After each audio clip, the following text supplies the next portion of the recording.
पिपिली दैनिक सांबादिक मनोरंजन महापात्र को कौली भाव बीजेपी गुंडा और बीजेपी आगधाड़ी कर्मी कौली भाव आक्रमण कर निश्चिंत भाव में गणतंत्र एक शुभ सूचक नुहे। गणतंत्र चतुर्थ स्तंभ हूँ गणमाध्यम किंतु गणमाध्यम जो भाव कंठरोध कर बीजेपी सरकार रे यह निश्चिंत पिपिली डेलांग गोटे निंदनीय घटना। एठी आज बीजेपी शासन रे कहीं भी सुरक्षित नहांती। 1.5 वर्ष भितर पिपिली डेलांग अंचल में व्यापक आईन श्रृंखला विपर्यस्त होती।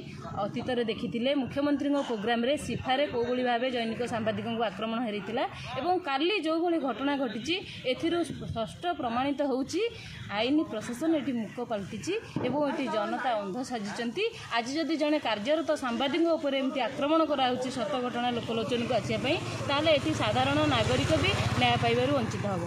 एणु समस्त को अनुरोध अन्य विरुद्ध में स्वर उत्तोलन करूँ एवं गणमाध्यम जो चतुर्थ स्तंभ बोली कहे ताकू सुरक्षा दबा आम समस्त कर्तव्य एवं आसतु आम समस्ते मिसी ए अन्याय को विरोध करवा और लड़वा।